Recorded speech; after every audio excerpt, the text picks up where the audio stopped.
Celtics Reddit podcast. Marcus Smart is so good. Tatum, Brown, got it. Shot three. Hello and welcome to the Celtics Reddit podcast presented by CelticsLife.com. My name is Ben Vallis. Thank you for joining us. Hope you're doing well. Also joining us tonight, Jackson, aka Rickman Lives. Jackson, how have you been, man? I've been well. It's nice to be back. I wish it was under better circumstances, but yeah, good. Good, thank you. It's a great time. Yeah, it's good to have you back. Thank you. It's good to have you back. I mean, you picked a good 2-week stretch to be away from the podcast because it's been pretty dreary around here. But hopefully, your return will also mean the return of good vibes and good on-court playing time. For the Celtics. I'm back in on it. I'm glad. And of course, we've got our boots on the ground in the USA. There, it's Larbird33. Welcome back, sir. How's things? Good, not bad. How are you doing? Can't complain. I can't complain. I will complain. That's what this podcast is partially about. Plenty to get to tonight. The Celtics obviously struggling at the moment. Who's to blame? What to expect through the second half of the season? We'll have that conversation again. Plus, Tatum and Brown are all-stars, and the Celtics Reddit recap coming up to round this one off. But first, Larbird33. The Celts came out looking sharp tonight. I thought that the Jays had their sort of all-star air to them. Then they just kind of pissed the game away. What happened tonight? We pissed the game away. All right, accurate. That'll do it. Good night, folks. How did they piss the game away? I still think there's some encouraging signs. Kemba Walker, he actually had some big plays down the stretch.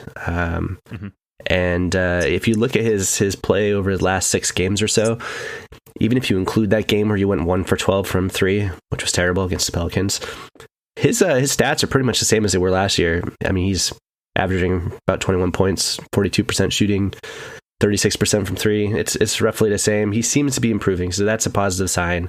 The Jays are stars, but yeah, I mean, both of these games, disappointing. We obviously blew a huge one against the Pelicans. This one was a little more close. I feel like this could have gone either way. Our record's pretty much the same as Dallas, so I didn't really take this too personally. But yeah, I mean, obviously things aren't going great right now. It was a weird moment because I remember watching in the bubble that game against the Mavs had against the Clippers, and when he hit that shot, I went absolutely wild. I was like, oh my god, that's like one of the most best things I've ever seen. Well, he actually hit a fucking identical shot, like the same circumstances again. And two of them, basically. And two of them. It just goes to show just how like generational and just awesome Luka Doncic is, and you can't hate on things like that. If he was like playing like James Harden, not to call anyone out, but like just in a way that is not aesthetically pleasing, I would be way more upset. But no, you can't do anything about that. It was good, but pissing games away, that's been a bit of a theme lately. We tried real hard to do it against Atlanta the second time. We successfully managed to do it against the Pelicans in some tremendous fashion. But I don't know if we pissed the game away this evening. I felt like it was more or less a foregone, like it was following form basically in the fourth quarter, just not being able to execute. And it was like, here we go again. But lo and behold, we got ourselves back into it. And then we just, lost to a little bit of, magic. So it still sucks. Sucks a lot.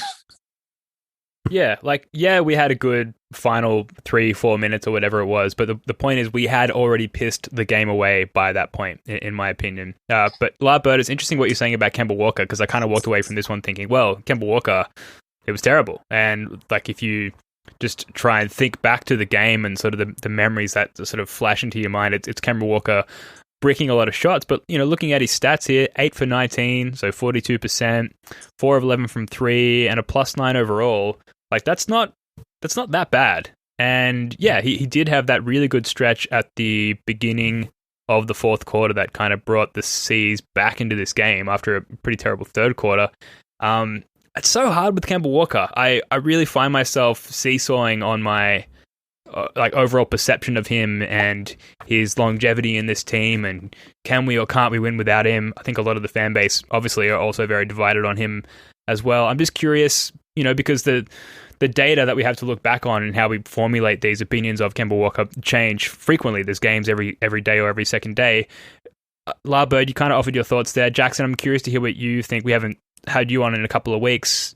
How are you feeling about Kemba Walker as sort of a long-term, and when I say long-term, I mean sort of 1 to 3 years or so with this team. What are your thoughts on Kemba in general? It's been a bit of a roller coaster as of late because, he came back from the injury and he definitely looked a shell of the player that we, needed him to be. But, you found he was getting better. He was improving. It was a funny moment against the Atlanta game when we were in the midst of giving up that lead, or almost giving up that lead, I should say. And Kemba came back on, and all of a sudden I just felt calm again. I just felt like, okay, cool. Like, he's back. This things are going to be okay now. And lo and behold, it did get better. So that was a positive sign.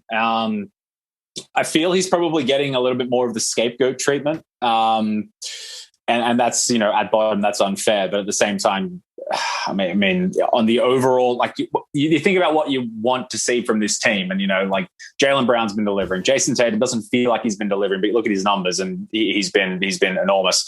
So Kemba, you expect to have like a similar level of production, and even though the numbers kind of, suggest that he is, you just feel like he's still not where he needs to be. So as far as like long-term is concerned, I think, his health is going to deteriorate, or is going to become less reliable, probably, to be more optimistic, as the years go on. And if there's a trade to be made, if someone would take him off our hands, then I think, that would be the popular consensus. But he's still got a lot. I still feel like he's got something to offer this team, and I thought he was pretty good in the playoffs too. So I don't think it's time to throw him out, but I feel he's getting a little bit of scapegoat treatment now that Jeff Teague has been banished to the shadow realm of the DMP list. So somebody's going to take the blame. So I feel like Kemba gets that, probably based on his salary more than anything else, but still. Yeah. Now, La Bird, I know you are kind of on the other side of the fence, where I've seen you posting on Reddit. We obviously have our Slack chat as well, where you're like, he'll come around. He's shaking rust off. How long are you going to give him to shake off this rust? And at what point do you start to, turn the corner in terms of your idea of Kemba Walker's ability to have a positive impact on this team? So I feel like we're going to be covering some similar ground that we've kind of talked about in previous episodes. But with me, I think you have to really separate. There's two things. Like, I've been in support of trading Kemba even before I found out about the knee injury, just because of how he fits alongside of Jays. I mean, the short version is, I think we brought him in to fill the role that Kyrie had as our number one scorer. And then once Tatum and Brown took a leap, we didn't necessarily need that anymore. We need someone who complements them. So from that standpoint, anyone who wants to like come up with trade ideas or say that we need to trade him for, someone who positionally fits better as like another wing who can spread the floor and play solid defense, totally support that. It makes sense to me. It's nothing personally against Kemba. I just think it makes sense. But then there's the other side where there's people who, and I do disagree with this, which is the folks that say he's washed up, he's done, he's toast, he'll never get back to where he was before. I just don't agree with that. And I think part of it, honestly, is I feel like people are, it's hard, no offense to Kemba, but I feel like people are overrating what he actually ever was. His season before he even came to Boston, like, they have this vision of him as being this superstar player. He averaged like 26 points, but he did it fairly inefficiently, 42% from the field, or actually 43, and 36% from three. On a bad team that was under 500. I mean, he wasn't a great player. He was a good player, a fringe star player, or a low-level all-star. And then last year, I mean, if we're comparing him to last year, I mean, let's compare him to last year. Last year, he started his first month of the season shooting under 40%. That continued on into December, where he shot around 41%. He did eventually kind of get in a groove for a couple months, and then he kind of fell off a cliff, whether it was because of his knee or what. But I mean, his post, I'm pulled up real quick here, his post All-Star stats averaged 14 points. He averaged 14 points on less than 40% shooting, 33% from three. He's been kind of not great for a while. So yeah, he showed up this season coming off a treatment to get some stem cell injection into his knee. Supposedly he's no longer in pain. Obviously he showed up and he was a shell of himself as he was working himself back into shape. But look at his play over the last 6 games, and it's roughly the same as Kemba's always been. And I know people are going to say, if you look at his stats and attacking the basket, his 2%, shots at the hoop, they might not be as great. But I mean, overall, I mean, he's still Kemba right now. If you just look at the last 6 games, I'm going to pull up the stats real quick right here. Last 6 games, 21 points, 3.8 rebounds. Last year, 20 points, 3.9 rebounds. Shooting percentages last year, he was 42.5%. Last 6 games, 42.4%. And his 3-point shooting has actually been better over the last 6 games, in spite of that terrible 1 for 12 performance. He was actually shooting 40.7% over the last 6 games. So, I mean, he's roughly the same. I think that it still goes back to the original argument, though, which is that as a positional need, I don't know if he's really ideal. Like, his assists have gone down because now we have guys like Tatum and Brown who are actually trending upwards in their assists. Tatum's averaged nearly 6 assists over the whole month, and Brown over his last 5 games has averaged over 6 assists. These are now our guys. These are the guys that should have the ball in their hands. They're the guys who are creating for everyone. And then you have Kemba, who's kind of filling this like third man, like, you know, off the ball type of guy, and that's just not who I think we need. So yeah, long talk there, but that's my take on it. Yeah, and I understand the sentiment of like, yeah, maybe we're tracking back on some stuff that we've already discussed in prior podcasts, but like, it's still a pressing issue. It's still a current affair, if you will. Like, Kemba Walker is kind of this polarizing figure, in that we pay him so much money and he's not really, you know, getting it done. But you're right, like he is statistically what he has always been. You actually had a pretty good post on this, Larbird, on Reddit a day or two ago, titled "Kemba is Kemba," and is, you know, and basically saying exactly that he is who he has always been. And there was a user, O'Hanrahan's, who wrote, what made Kemba such a valuable player was his efficiency in the pick and roll. He can't pressure the rim the same way he could before, so he doesn't generate the same kind of spacing and passing lanes that he used to, which is interesting. And then, you know, I recommend checking out that post by Larbird and reading the full reply by O'Hanrahan's there, but lists the percentile ranks of pick and roll in the last 5 seasons for Kemba Walker there, and you can obviously see that percentile rank drops off in the last few seasons or so. So I think that's another interesting way of looking at, you know, maybe the drop off for Kemba Walker. Yes, you know, generally speaking, he is the same Kemba that he's always been, but there are parts of his game that are maybe starting to peel away a little bit. Does that sound fair? Yeah, I think it's fair. And I also think that if you look at any stats of him, you know, going back to what I just said, where his post All-Star stats last season were pretty bad, I mean, it directly coincides with the rise of Tatum and the rise of Brown. So, I mean, as those guys take a larger role, his stats are going to take a dive. But yeah, I mean, he's 30 right now. He's regressing, you know, he's regressing maybe a little bit, and he's still, I think, kind of working himself back into game shape. But people who want to just give him away for nothing, I mean, that's going to be it's going to be a similar thing where, you know, Kyrie walks and he's now putting up freaking MVP level stats in Brooklyn, and now Hayward's putting up star stats in Charlotte. All the guys who were like, you know, we don't want them, they're trash, they end up putting up big stats. Terry Rozier's another one. Yeah. I feel like it's going to be the same thing. If we let Kemba just go for nothing, we're going to be like, God damn it, he made an all-star team. Like, I would not be surprised to see that happen if he made an all-star team. Yeah, it's interesting. I have previously said on the show that I think the optics of trading Kemba would be bad. Now I think that he's clearly, and it's kind of reiterating what you guys have just said, that he's so clearly not a good fit for this team that I think a trade, you know, the optics are less bad in that sense, because I think sort of league-wide and NBA community-wide, it's almost like a semi-obvious move for the Celtics to make. Like, we tried, we love you, Kemba, our guys love you, it's not working, it makes sense to move you. Like, I do think that it does kind of, what we've seen over the last, you know, 14 games or whatever since Kemba's been back, it does open us up to a more of a frictionless trade scenario. But getting to the Celtics sort of more overall, and we went off on this Kemba tangent, we always tend to do it, but it is important. But looking at the Celtics as a whole, it's fair to say that they have been struggling at both ends. I want to start with the defense here. Jackson, we haven't heard from you in a couple of weeks. Defensively, what do you see as the major issues for the Celtics? Well, the easy answer, and I'm going to give the easy answer because I'm like that. We don't have Marcus Smart. I guarantee you at least one or two of the games that we've dropped over the last couple weeks don't get dropped without Marcus Smart available. So that can't be understated. But I think, you know, the fact that we're now sub 500 and we've been hovering around 500 for, you know, the better part of, you know, of about a month now, I think it's just indicative of having a young, inconsistent team. You know what I mean? Like, there are some nights where we look, very competent, particularly on the offensive end. There's not a significant jump on the defensive end that makes you think, oh yeah, they can do it on both nights. But, sometimes the offense bails us out. And I think that just at the end of the day comes down to having a young team that just can't perform night in, night out. Brown and Tatum can only do, so much. And, we can't defend threes. We can't, really defend that well in the paint. The shot blocking thing still hasn't particularly been answered, except for when Robert Williams is on the floor. But that's, probably a whole argument altogether.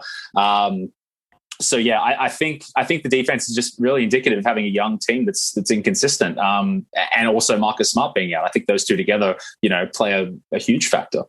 Yeah, I totally agree with what Jackson said. Marcus Smart, obviously, if he had been playing over the last couple games, that would have been a different story entirely. I think, maybe Marcus would have went 1 for 30 from 3 and shot us out of the game. But I think in general, having Marcus Smart out there is a big improvement over some of the guys we're playing minutes to. So yeah, it could have been totally different. And in general, I just think what you're saying is totally right, Jackson. I think we lack depth. I think having Gordon Hayward last season during the regular season was huge for us, and we don't have that anymore. And I've been trying to think about this thing that I kind of talked about last week, where it's like, if you actually look at our roster that made a run to the Eastern Conference Finals last year, we still have all those guys. So why are we struggling right now? And beyond just like our rotations and like who we're throwing minutes to guys like Nesmith, who I think it's a positive.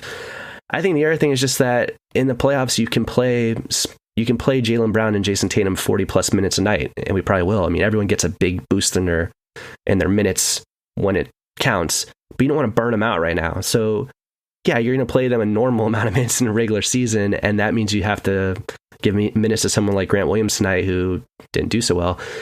It hurts. So yeah, I mean, I really do think that we have to do something at the trade deadline to, even if it's just like, if you add Marcus Smart, that's going to help. And then even if you just like play out the buyout market and get some veteran that can help a little bit off the bench, it would be a big improvement.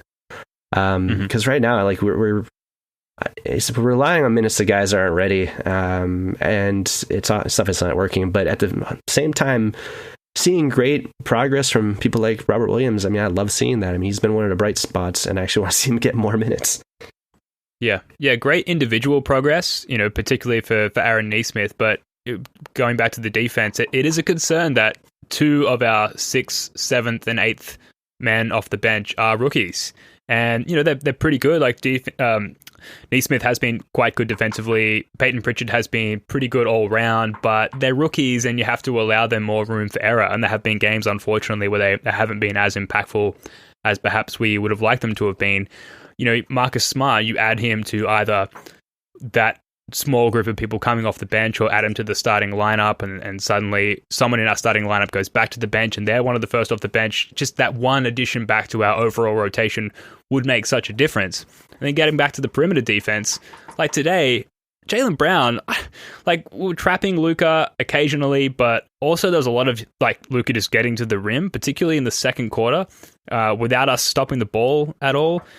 He blew by Jaylen Brown a number of times, which is odd because while there's been some knocks on Jaylen Brown's ability to be a good team defender, he's typically a very good one-on-one defender. At one point, Hardaway Jr. blew by Tatum for a dunk in the second quarter, and it does to some extent seem effort-related because, like Bird, you mentioned, we do have a lot of the same personnel that we had in our playoff run last year, but that we just don't have the same, pizzazz, for lack of a better term. And I think Marcus Smart, just his presence alone, plays a lot into that and our intensity there. Brad Stevens had a quote after the game. He said, "We're not as good defensively as we have been in the last few years. I think we've improved in that area so far this season, but I still don't think that we're where you want to be if you want to be good," which I think is accurate. And it's kind of, I don't know about you guys, but it's kind of typical of Brad Stevens. Don't you think like his post-game comments have become increasingly frustrating? Like he's almost like a politician in that he says things without really saying anything. And at this point where you just want answers, like you kind of wanted to be like, well, we fucked up. We don't know what we're doing. We got a long way to go. We've got a lot of young guys who don't know what the fuck they're doing. I don't know what to tell you guys. Like you kind of want that honesty, and instead you're getting these sort of polished, media-trained answers from Brad Stevens. And they feel kind of repetitive and uninformative at this point. I don't know. Anything on Brad Stevens there? I think that's just like indicative of coaches of certain kinds of personalities and whatnot. Like Bill Belichick's been, is an obvious example, you could draw parallels with, but he's just, when you see him frustrated and yelling at the officials on the bench, you get a little rise out of it because, it's not typical of the kind of guy that he is. And this is a big test for him too, because if you think about, I'd say you have to go back to, okay, let's kind of gloss over the 18-19 season, because I don't think you can put that on him. Obviously played some role, but we really haven't been like a disappointing, underperforming team, probably going back to the first half of the 14-15 season, where we started off badly and then we went on this really big run and we ended up sneaking into the playoffs. And we haven't been out of the playoffs since then. And we're getting better and better and better. So, that one, horrible Kyrie year and Gordon Hayward recovery year aside, there hasn't really ever been too much of like a regression from this team. And now we're seeing it, but I don't think that's his fault. I think, again, it's the scapegoat mentality. Jeff Teague's garbage and he's shit and I can't stand blah, blah, blah, or he's not playing anymore. Well, Kemba's shit, blah, blah, blah. Well, he's not actually that shit. Brad Stevens is shit. It's reactionary for the most part, because I think it's to ignore everything he's done with his team so far would be silly. But I think, I know you asked me about his reactions to the media, and I've gone this big tangent here. But I think the point I'm just trying to get at is this is a big, test for him to like kind of steer us out of some adversity with some young guys. We've gone from being, seeing as like one of the favorites. We're now slipping back into, I guess, like the unfancied team. So I wonder if this underdog mentality might bring something out of him. But until we can really get some form going, or we can get some consistency, I think we're going to continue to get these like these stoic, unemotional responses from him, because, A, that's who he is, but B, he's obviously got the shits. He's obviously not happy with what he sees. So, and this is just how he expresses it, I think. Yeah, I think I'd probably echo a lot of what you just said, Jackson. It's important to remember that these last two games could have easily gone our direction, and then the tone of this whole conversation might be a little bit different. We're still not probably saying we're on the way to a championship, but it would be so doom and gloom. So putting that aside, I do think that it is a personnel thing right now. I don't think it's really on the coach as much as it is just balancing the team that is dealing with injuries and not having any consistent veteran lineups he can go to quite yet, and playing minutes to young guys. He's just gonna have to. I don't know what positivity would come from him being a full Phil Jackson right now and just calling out his players. But I do think you're probably right that a little bit of that is effort. It is effort, but I think a lot of that's it's like a mental thing. It's just like when you start losing games, it's hard to get too up for this. So I maybe Marcus Smart comes back and injects a bit of energy into everything, and we start playing better, or maybe the team makes some kind of move to shake it up. But I feel like we need some kind of catalyst to get us going, because right now, they must just be thinking, we're under 500, we keep losing these close games, and it must just kind of get in their own heads. Yeah, no, I agree. Look, we can talk about the state of the team for another hour. That's what we did last week. That's what we did the week before. It seems like, for now at least, that the state of the team has stagnated, and we are what we are, and we're roughly a 500 team. Let's get to a few moments of the game today, or tonight rather, if you're in the States, for the Mavs game. I've got a couple of missed notes here. So at one point, it was 65-60 in the third quarter, I believe, for what felt like a million possessions, and the Celtics could just not capitalize. I feel like this is a real moment where they kind of gave the game away, and I think the Mavs missed sort of 9 of 11 shots during that stretch. It remained 65-60, so they missed all of their shots during that stretch, and the Celtics could just not capitalize on all of those stops and get ahead by even sort of 7, 8, 9, 10 points. I think if they had capitalized at that point and even been able to get 1 or 2 buckets during that stretch, the game would have turned out completely differently. That was a really frustrating point of the game for me. Any other standout moments from this game in particular for you guys today? It just seemed like a classic recent game of ours where Tatum and Brown are great. Kemba's all right. Nobody else really steps up. We get some decent minutes, I guess, from Thompson, some are bigs, but it just seemed like another one of those games where we're just lacking something to push us over the edge. Only real major comment I'll say is that I think it's easy to compare this to a couple seasons ago, but as far as I see, I don't. The big difference is 2 seasons ago we had a disgruntled Kyrie Irving, we had a disgruntled Terry Rozier, we had Jaylen Brown unhappy with his role, Gordon Hayward obviously not too happy with his role. Everyone seemed to be not getting along so well. Marcus Morris, Marcus Smart were both kind of yelling at Jaylen Brown in possessions. I mean, it just seemed like a chemistry thing that was beyond just like not winning games. But this team right now, I don't really see that. I do see guys that for the most part seem to get along. They're probably not too happy about winning, but it doesn't seem like we're in the midst of some massive meltdown. I just think that if we get some kind of catalyst or we make some trade or something happens, we could go on a freaking 10-game winning streak. It wouldn't shock me. I mean, I think that's in the cards. Yeah, I mean, that's all it would take. Tristan Thompson, you mentioned up the top there, La Bird. I thought he was sneaky. I mean, not really sneaky at all. He was very assertively good today. Very, very aggressive, particularly on the offensive boards. I saw a lot of complaints on Reddit and Twitter, during that stretch. I think it was in the sort of middle of the second quarter that he was being too aggressive. But like at one stage there, he was kind of the only one making an impact on the game for the Celtics. And I don't know, kind of coming around on Tristan Thompson a little bit, if not as an impact piece for this team. Like at least, okay, he's showing something. We talk about showcase season all the time. Like maybe he's kind of tradable now. Like at least he's something as opposed to just a complete net negative who's hard capping our team. I was very impressed with him. Also the air ball shot that Tatum clearly touched at the end of the game there as it was going out of bounds. Like you could tell live, I was watching on my phone while at work, you could tell that he touched the ball. Like, and then he's acting like he didn't touch the ball and they go to replay and like immediately determined that he did. The whole thing was silly. I felt embarrassed for him. And, it kind of like if you just either grabbed the ball or didn't touch it, then the game goes potentially a completely different way. I don't know. Just speaking of moments from this game, that irked me and made it harder to digest. It was already frustrating, and then that happened, and I'm not going to sleep tonight. I don't know. Any thoughts on that? Jackson? Can't help you, buddy. I'm sorry.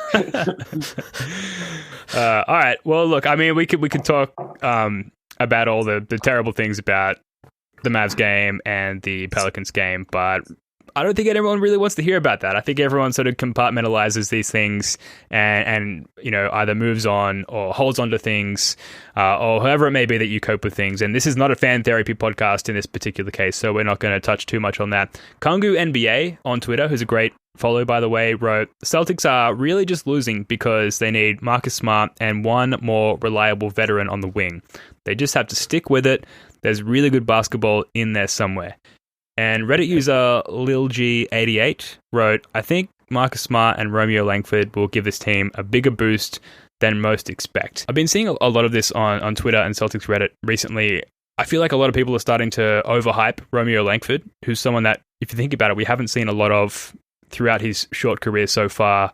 And they're kind of building him up as this savior. And when he eventually comes back, suddenly the team is in better stead. Do you guys feel that way at all, or are you on team Romeo is going to come back and save our season?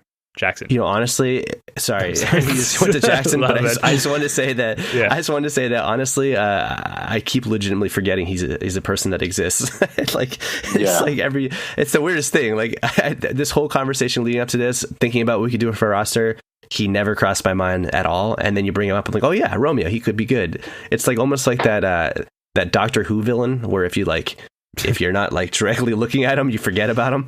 Like I totally just keep forgetting that Romeo is a person. But yeah, hopefully he can step in and be someone. Yeah, I think that's probably mostly owed to the fact that he was mostly anonymous last season. Sadly, we all saw flashes of it. I think because your senses are heightened when you've got guys on there that you want to do well, and after a little while, if they're not producing that, then all of a sudden they're trash, and you never want to see them again. See Carson Edwards, for example. But I think he could be still a bit of an X factor for sure. He was the 14th pick, so he's got to have some level of competency to him, and that's what this team needs at the moment. So again, I think it's unfair to put the expectation on him because A, he's barely played at all, and B, he's coming off an injury. It look what happened when, former All-Star Kemba Walker comes off an injury. Like, is Romeo Langford going to, just wow us immediately? No. So I want to exercise a bit of caution with that one. But no, I think I'm prepared to back him. I'm prepared to believe in him. So if he comes back and he has any kind of positive contribution, that's going to be a major bonus. So big ShamWow today. Sham Charania tweeted that the 2021 NBA All-Star reserves in the East are James Harden, Julius Randle, Zach LaVine, Ben Simmons, Nikola Vucevic, and Jason Tatum and Jaylen Brown, which is amazing, particularly Jaylen Brown making his first All-Star game. Jackson, is this all unfolding as you foresaw? Did you predict the Jays, both of them, Tatum and Brown, to become All-Stars? And how do you feel as a result? Yeah, I'm stoked. I'm absolutely stoked, particularly for Jaylen Brown, but, Tatum as well, obviously. Jaylen's completely earned it. I think it wasn't quite All-Star level last year, but this year he definitely has been. The leap is evident, and it was Tatum 1 and Brown 2. Now I'd say it's probably, this might be a little bit of an overstatement, but like I'd say it's probably more like Tatum 1A, Jaylen 1B almost. So the fact that he made the game, I mean, it is going to be in front of nobody, and it's going to be this there's already this stink about All-Star weekend. It's like, do we really need this? Should it really be happening and whatnot? So it's tainted from that respect. But I mean, for the guy personally, it's a huge achievement. He's 100% earned it. And to be, I think we had 2 All-Stars last year in Kemba and Tatum. So was Kemba last year? He was, yeah. I got very confused for a second. To be well represented again is nice. But I'm just stoked for Jaylen Brown more so than any others. Yeah, youngest All-Star duo for the Celtics since Bob Cousy and Ed McCauley in 1952 or 1953, which is insane. Wow. Yeah, that is. A Reddit user, the Turtle One, wrote, "Whenever I see our record, I just remember that we have 2 young superstars in the making, and it's all good." La Bird, I know you sort of err on the side of optimism. Does this help? Does this help you sort of digest this season at all? Yeah, sure. I mean, we said it before, but the hardest part of building a team is getting two All-Stars or multiple All-Stars. Yeah. Even harder to get them when they're young, and obviously these guys are very young with many years ahead of them if they stay healthy. So I feel like we got that huge check mark. Boom, we got that done. So it's just, just filling the roster around them. So yeah, it's great. I mean, those guys have been awesome. They're, I guess they both kind of roughly play the same position, but it's like the most important position in the NBA. So yeah, we have an embarrassment of riches as far as our core top level talent. Then it's just getting some role players around them. I wanted just quickly, because as you were listing off the All-Star reserves, I actually hadn't looked at the whole list. You mentioned Julius Randle first, and that one just kind of made me a little bit, I don't know, a little annoyed, because like in the off season, I had proposed some trades, and one of them was trading Kemba to New York for their cap space and a pick. And people were like, no way would I give up Kemba for cap space. And then later on in the season, I said, could you potentially trade Kemba to New York for assets that could be rerouted to Houston as far as a James Harden trade? And I had listed off a few names, and one of the guys I listed was Julius Randle. And one of the comments I got back was, he listed off everyone other than Julius Randle and was like, yeah, I mean, this garbage return. And I said, what about Julius Randle? Isn't that like at least a piece? And he's like, no, he's garbage. He's completely worthless. And now he's an all-star. So it's a little annoying. It's just like how quickly we can change our opinions. And now it's like, literally it was like 2 months ago where someone looked at my trade proposal and just didn't even feel like it was worth acknowledging Julius Randle. And now here we are, and they're like, get rid of Kemba for nothing. And Julius Randle's an all-star. And the Knicks are like a half game behind us. Very annoying. Yeah, it's rough. It's amazing what half a season will do, particularly in these weird COVID times. But I mean, shouts to Julius Randle, right? Like, dude is balling. I think he gets a bit of a bump there because he plays for the Knicks, and the league in general are like, finally, a good Knick. Someone that we can put in the All-Star game who belongs to one of our biggest all-time franchises. But yeah, would surely be fucking pretty nice to have Julius Randle on this team at this point in time. Jaylen Brown... I was going to say my buddy Scott, who I did podcasts with before. This has been a running narrative of him because he's a little less high on Marcus Smart. He's always complaining about how he passed up Marcus Smart for Julius Randle, or we passed up Julius Randle for Marcus Smart. We took Smart one pick ahead of him. So this has been a field day. He's having a grand old time right now saying, see, I told you Smart can't even play. But, I love Smart. It's just the Julius Randle thing has been a little annoying to me. Yeah, and Scott, what we're not seeing there is the Marcus Smart show on the Knicks or equivalent, right? Who knows what Marcus Smart will be doing on his own, healthy with his own franchise. So I don't know how much I believe in their take, but I'm going to stand by it. So I don't know. Not much else to say there. They're both all-stars. They both played well. They both deserve it. And it's a diamond in the rough as far as this season is concerned. Jaylen Brown was asked about it after the game today against the Mavs, and he said, I don't feel very much like an all-star because we are below 500. He says he has to do a better job of inspiring his teammates and says that the team has to find ways to win. This is the latest in a season Boston has been under 500 in 6 years, which is depressing. Anyway, we're going to take a very quick break and be back in a moment for the Reddit recap.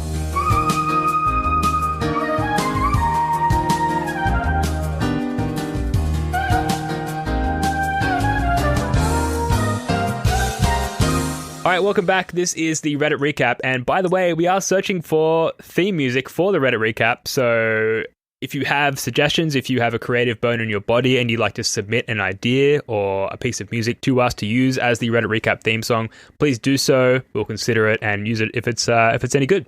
And we'll give you a shout out on the next podcast. We're starting with a post from Reddit user F. Shoemaker, who wrote, the Celtics have played over 1,400 minutes together this season. They have 0 5-man lineups that have played 100 minutes together.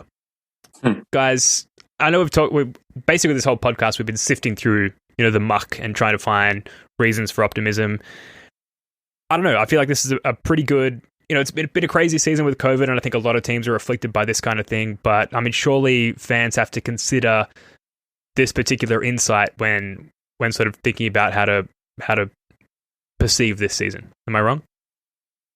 No, you're not wrong. I think the injury record probably is most indicative of that. We had a stretch where we didn't have Kemba. We had a stretch where we didn't have Tatum. We now in the stretch we don't have Smart.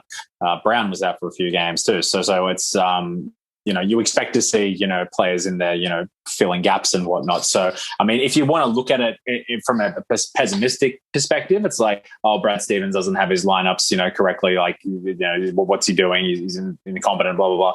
Or you could have the more sensible take. It's like we haven't really had a chance to settle. We haven't really, we don't have that consistency, and we're definitely like experimenting and trying to find the right lineup, and you would expect that. But I think it definitely, once we have that lineup that becomes like the closing lineup or the strongest lineup for certain situations, then we'll start to see that even out. I hope that's the case anyway too. So I'm encouraged by the fact that it's not convenient, but it's explainable, or it's on paper, it makes a lot of sense why the struggles are there when you see stats like that. Yeah. La Bird, any thoughts? No. Well, let me elaborate on this post a little bit. So F. Shoemaker goes on to say, our most used lineup is Smart, Brown, Tatum, Tice, Thompson, which has played 94 minutes and 31 seconds. Number 2 is Walker, Brown, Tatum, Tice, Thompson, which has played only 65 minutes and 31 seconds. No other lineup has more than 30 minutes on the court. Which is insane. They say, for context, 9 out of the 10 top teams in the league have at least one lineup with over 100 minutes. Brooklyn is the other for obvious reasons because of the midseason trade. Most have more than one, and most starting lineups are way, way over 100 minutes. So, I don't know. It's kind of a relief, I think, to read this post. This is 4 hours ago as of recording this podcast. Just like, okay, all right. Like, there's room for improvement. There are clear reasons as to why we're not great. I don't know. Maybe things aren't so bad.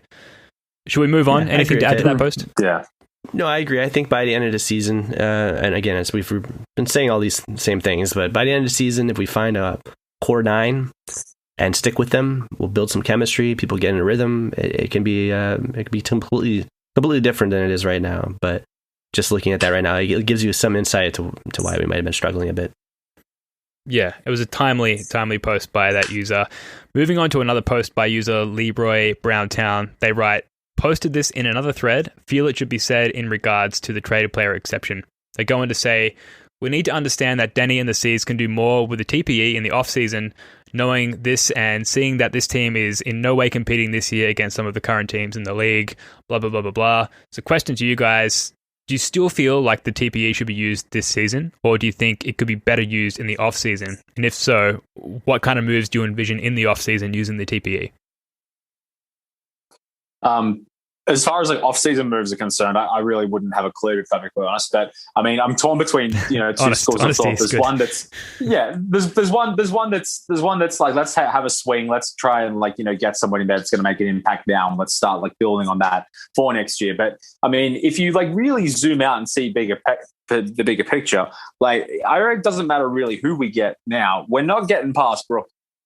Not really. So, and then, even if we don't fall, even if we get them in the finals, then you probably have to go past Philly. And I don't think we're getting past Philly either. So I think there needs to be an acceptance of we are who we are. Obviously, we need to get better. We still need to be competitive. I don't want to face a fucking play-in game against the Hornets and lose to a Gordon Hayward putback or anything. That's something I can do without. So I want to be better now, absolutely. But as far as I think this is probably sorry. Yeah, Danny God. is.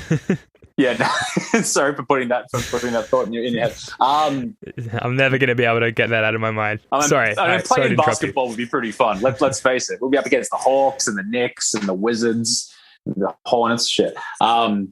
No, so I want it to be used on the right person. If that right person isn't available now, so be it. I think most people would riot if we didn't do something to shake up the roster now. But I mean, as far as I'm concerned, it's got to be used on the right person, and whoever that ends up being, I don't know. I think it's hard to say who will be available after in the off season, but because of the timing of everything with the shortened season, I think we're able to use it. I'm pretty sure we're able to use it during the trade deadline.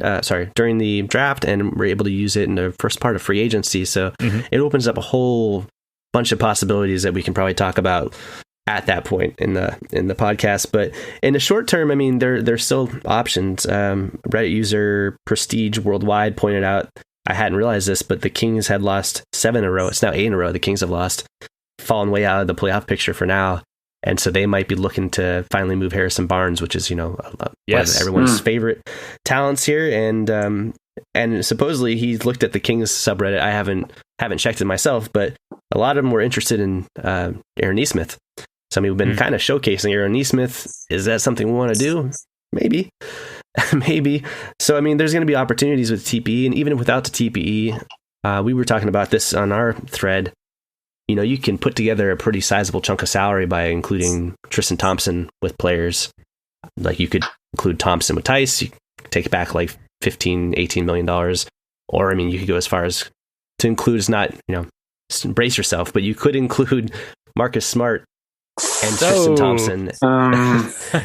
You could take back guys that are making well into the mid-20s without even touching the TPE. So if there's a guy, there was a rumor supposedly that the Mavericks were entertaining the idea of trading Porzingis, who is obviously a massive injury concern. But that was one of my first posts, was asking, maybe would you be open to trading Kemba for him? Would you be open to trading a package around Smart and Thompson? Could we intrigue them with that? I mean, there's so many things that Ainge could do, and hopefully he finally does something, because it clearly does seem like we need to do something. Yeah, kind of thank God for the TPE, right? Because what would we be talking about if we didn't have that potential looming? There's so many spicy options, and it's almost like NBA 2K, where there's so many trade options available, there's so many possibilities, and we talk about it every week, and I don't think that that's a problem. I don't think that it's boring to repeatedly talk about the various options available to us. And, as these trade rumors start to emerge, you mentioned Kristaps Porzingis is the latest one, then we can do this deep dive into whether or not we'd want them on this team, who would we be willing to give up for them, and cap space is never an issue because we've got this $28.5 million cushion. Obviously there's a hard cap problem there, but we've got some bigger salary like Smart, like Tristan Thompson to include to avoid those issues. I don't know. I guess I'm very thankful for the TPE. Obviously, unlike Gordon Hayward, TPE is not putting up stats. The win shares, the defensive win shares are not, apparent for the TPE, but they're still providing content and entertainment for us. So let's pause for a moment and appreciate the TPE. Better Volp than Jeff Teague, put it that way. Yeah. There's one point I think that's worth mentioning, Ben, which is that if you are thinking about the off season, so my understanding is that you normally have a year to use the TPE. I don't know if that's changed because of the lockout the COVID shortened season. That was something that like Danger Cart kind of touched on in a previous podcast, where there's kind of these cryptic rules around the timing of things. But my understanding is that we have until, I think we made that trade in November, late November 29th, where we actually moved Hayward. So I think we have until November 29th, 2021, which would be like past the point of free agency. So what's interesting is that like if someone like DeMar DeRozan, who's in the final year of his contract, or even someone like LaMarcus Aldridge, or any of these guys who are actually free agents, I think you could potentially work out a sign and trade and utilize the TPE to absorb that salary. So that opens you up to being able to basically offer the money that we didn't give to Hayward to any free agents coming up here. So that's kind of an interesting thing that I don't think really anyone's really touched on too much, but that's the kind of flexibility that maybe it makes sense to wait so that you can actually really choose who you want to go after. Yeah, and this season is a weird one, and I think it feels like there's some urgency to make a move now, but in 2 to 5 years time, we might look back in hindsight and think it made sense for Ainge and co to wait until there was more stable ground to make a move, when we could have had a better idea of what the playing field would look like, and whether we'd have crowds in our arena in TD Garden and things like that. Like maybe eventually it will make sense for Ainge to have waited. I think at this point though, fans are just champing at the bit for anything to be done to give us a better chance of winning. Let's move on though, and thank you to Leroy Browntown for bringing out more TPE content. We obviously can't get enough of it here. This is by a user he called Game, and they write about the curse of IT. It's a post titled "The Curse of IT: A Short Retrospective," and in summary, it's a very long post, and I highly recommend going to read it. I'm actually going to link it in the show notes for this podcast because it's a very well written, very well thought out post. They go on to say the Celtics have been ass. Ever since Brad Stevens, the Celtics had been this scrappy underdog team who constantly overachieved, but at a certain point they became the opposite. Front-running perennial disappointments. From chemistry to kinked up, from doggedness to lackadaisical insipidness.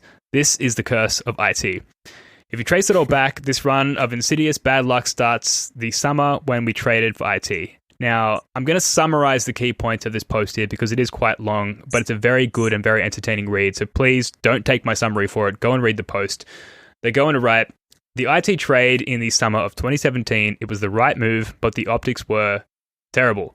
The curse of IT then starts out with a bang. The very first 5 minutes of the very first game of the 2017-2018 season, marquee free agent signing Gordon Hayward suffers a gruesome ankle injury. Truly, it was an omen of what was to come. Kyrie gets injured, but the young Celtics with Rozier, Smart, Brown, and Tatum make it to Game 7 of the Eastern Conference Finals against LeBron's Cavs, but alas, 'twas all but the cruel tease of promise. This marked the last game that the Celtics would play inspired basketball. The curse of IT is poetic like that. The 18-19 season is marred with dysfunction. There's no chemistry. Kyrie thinks the earth is flat and butchers the usage of words and common expressions. Hayward is back, but not really. He won't be back. He won't be back until the year 2021 on a $120 million contract with the Charlotte Hornets. Rozier and Morris and everyone else wants theirs, and frustration abounds. The Celtics flop hard, losing 4-1 in the second round to the Bucks. That team was stacked. What a shame. The next season, Kyrie Irving leaves. Good fucking riddance. Horford leaves, Morris leaves, and we outsmart ourselves, sniffing out Matisse Thybulle from Philly with the 20th pick, but promptly trade him for Carson Edwards and the 24th pick, which we use to dump Baines, which sucks fucking balls, on 5 whole levels. Number 1, we trade defensive savant Matisse Thybulle. Number 2, we draft Carson, not Eddie House Edwards. Number 3, we lose a solid-ass player in Aaron Baines. Number 4, the Baines salary dump allows us to get Kemba, who is, while not in the beginning of the end, a crucial catalyst to propel us to that end. And number 5, having the option of getting Kemba allows us to let go of Rozier, who is now a certified killer with the Hornets. The 1920 season, things are seemingly looking better, but the curse of IT is low-key like that. Hayward is so close to being back, but at any time he gets close to being back, he gets re-injured. Tatum's an all-star. Jalen just misses out. Smart is all defense. The team is close, but they never quite get there. They never hit that stride. Kemba gets a 4-month rest for his knee when COVID hits, but he was never right in the bubble. He never quite got back to his prior bubble level. Hayward gets injured again. The Celtics beat a dysfunctional Philly team and an annoying Raptors team in the playoffs. They then get manhandled by Bam Adebayo and torched by Duncan Robinson and Tyler Hero to lose dismally 4-2. It's not merely losing the series, it's the way they lost. Some 4-0s feel like 4-2s, and some 4-2s feel like 4-0s. This was that case. The one player I was proud of, this user goes on to say, in that series was Brad Wanamaker, who is now gone. But if Brad Wanamaker is the brightest point of that series, you know the curse of IT is going strong. Here we are now almost halfway through the 2021 season, and the dysfunction has peaked. Now, I'm going to stop here because we're all too aware of the dysfunction of this season, so I'm not going to recount what this user has gone on to say there. But user he called game ends with, maybe the mix is just wrong. Then that's on Ainge. You know what else is on Ainge? Trading motherfucking Isaiah Thomas. Karma is real and as cold as what wrought it. I don't know what the answer is. I don't know what the cure is. How can we reverse the curse? I think we've all talked about, that's the end of that post, and that's a bad summary of it, so I highly recommend going to read it. But we have talked about this, and I know Joe has talked about this a lot on the podcast as well, that the curse of IT does seem like a turning point when you think of all of the bad fortune that has come since that trade. So assuming you guys believe in that as well, how do you feel that we can repent for the curse of IT? La Bird. Well, Jesus. Okay. Go. Well, yeah, it was a bad look. I wasn't happy with it. I've shared this on Reddit, and I'm not totally comfortable with it. But in the off season following the trade, and we had signed Gordon Hayward. I had actually, this is October 12th, 2017. It's before the season started, and I had messaged Scott. I've shared screen captures of this. I love this. I said to him, I said, man, has there ever been a more devastating free agent signing than Grant Hill to the Magic? Dude was way better than way better than Gordon Hayward. Plays 4 games his first year, then 14, then 29, then 0. How bummed would you be if that's how many games Hayward played here? And then like a week later, Hayward has just to add to that, like in August, prior to that, I had said to him, man, I said, what would be worse, a season-ending Kyrie injury or a season-ending Tatum injury on opening night? So it was already in the back of my mind that we were fucked and that we were going to be cursed. And then the Gordon Hayward one actually ends up happening like a week later. So as far as the curse goes, I feel like we paid our fucking dues, man. We've had the last 3 seasons of missing Gordon Hayward. It was devastating. All the shit that happened with, Kyrie and everything. We paid our dues. The basketball gods, they appropriately smote us or smited us. I'm not sure the past tense of smite, but we paid our dues. And I think it's time that they give us a little love. So, I'm out on the Isaiah curse. Love Isaiah. Met him in person once. Got his autograph. Great dude. Lives out here in Seattle.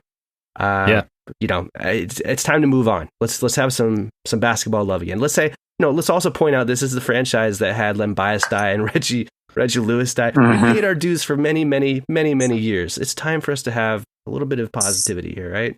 Yeah. Yeah, Jason, what do you think? I think, well, I don't know if we would have compounded the curse, but let's just say we traded Jalen Brown and a bunch of others for James Harden, and then he comes in and we start looking more like, Brooklyn Nets now too. Like, I don't think people would be saying that would be a bad move. It resulted in more winning, which it most definitely would have. But it's when you put it in perspective, it it does get a little bit eerie, but yeah, I mean that 17-18 season, particularly the playoff run. I know we lost Hayward, and I know Kyrie was injured as well too. But my most fondest memory of my short-lived Celtics fandom was that playoff run, and yeah, it was a tease and everything like that. You could add to that too, but it would have been more indicative if we just sucked flat out and we just missed the playoffs like every single year since. So I think it's a bit cherry picky-ish when it comes to that, because the last 3 years, I mean,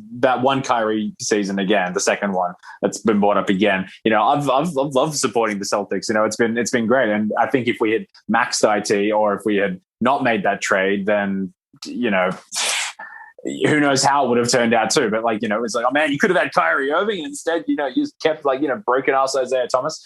It was the right basketball move to make. But as far as fixing is concerned, I don't know. Maybe Taco Fall can fucking summon some demon. We can just big ritualistic effigy burning on whenever the TD Garden opens back up. I don't know. I'm open to trying whatever it is, but I mean, yeah, I'm not too sure. What to say about the curse. I think we've got time for one more. This is by user JackJ98, and it's a tweet by Shams Charania. The Houston Rockets are releasing DeMarcus Cousins, sources tell The Athletic. And the reason that this is worth bringing up is because there are quite a number of Celtics fans who think that the Celtics are a chance for signing DeMarcus Cousins. La Bird, do you think there's any impact for DeMarcus Cousins on the Seas? Do you think he has any desire to play for the Celtics? What are your thoughts on this? Well, he's been pretty bad, but his last game, he actually was pretty good. So maybe he's in that Kemba Walker bucket where he's working himself back into shape after missing a pretty significant chunk of time. What the most interesting thing to me about the Cousins thing is the main reason why most people didn't want him. A lot of people wanted him when he was actually good, but a lot of people didn't, and the main reason is because they saw him as this huge. Just huge head case, locker room cancer. I thought it was interesting going to the Rockets subreddit and seeing their reaction to this news, because it was pretty much unanimously, what the fuck? He's a great locker room guy. He's a great locker room guy. He's a great veteran, great locker room guy. It was one after another of people saying how great he was as a locker room guy and has been a mature adult over there. So much so that I actually commented, I'm like, are you guys being ironic? And they're like, no, he's been awesome here. So I don't know. Maybe he's actually a perfect example of a low risk, high reward guy that you could bring in. Maybe after you move someone like Thompson for a wing, right? So maybe if you use Thompson and stuff to bring in Harrison Barnes, and then maybe you bring in Cousins to be our third big. I wouldn't hate it. Yeah, I'm not against it either. Yeah. It's intriguing. You want him to be the guy that he was in Sacramento, and less so much the guys in the last few years. But I mean, shit. I mean, I think if it's a low risk thing, I mean, why not? I don't know. I'm against it personally. I just don't see him impacting the team in a positive way. We've got our 3-man big lineup, and I think they all have clear roles. There's a reason to start any one of those three, with the exception of Rob Williams. And the Celtics have made it pretty clear that that's for health related reasons, that they're sort of dialing back his minutes or managing his minutes a little bit. I think they all have a pretty good role on the team, and introducing DeMarcus Cousins to that, I don't know. I think that just makes things more confusing for all of the players in the Celtics, and I think it's clear a lot of them are not quite comfortable in their roles. Otherwise, we'd be winning more games. And the introduction of DeMarcus Cousins to that, despite his prior successes, I don't see the positive side of that. Well, I wouldn't do it unless we made a move that included either Tice or Thompson. If we knew one of those guys for wing help, then I could see bringing in someone to fill out our depth. And I wouldn't that doesn't mean I'd start Cousins. I would see it as this is a promotion for Time Lord to get more minutes as our backup big to whoever remains between Tyson Thompson. And then you have Cousins as kind of spot minutes. But over the course of the season, he could get healthy, and then that could be you could pay huge dividends. And if it's people need to remember, we're not talking about trading the farm for Cousins. We're talking about signing him to a minimum contract. And then if it doesn't work out, you just cut him. You give him a non-guaranteed contract. So in that standpoint, yes, I wouldn't necessarily bring him in to be our fourth big. That wouldn't make a lot of sense. But a big picture type move, maybe that's a good follow-up move. Interesting times. Look, that is going to do it for this one. Thank you so much for listening. Thank you for tuning in. The Celts are back on the court today, probably by the time you're listening to this, for another emotional roller coaster against the Hawks. We will be back sometime in the next week. I know it's cliche, but please don't forget to subscribe to the podcast and give us ratings and reviews and all of those little things that help us stand out from the crowd of other Celtics podcasts. Jackson, Larbird33, love your work, guys. Thanks again. Likewise, buddy. Thank you. Thanks a lot. All right, until next time, go Celtics. Peace.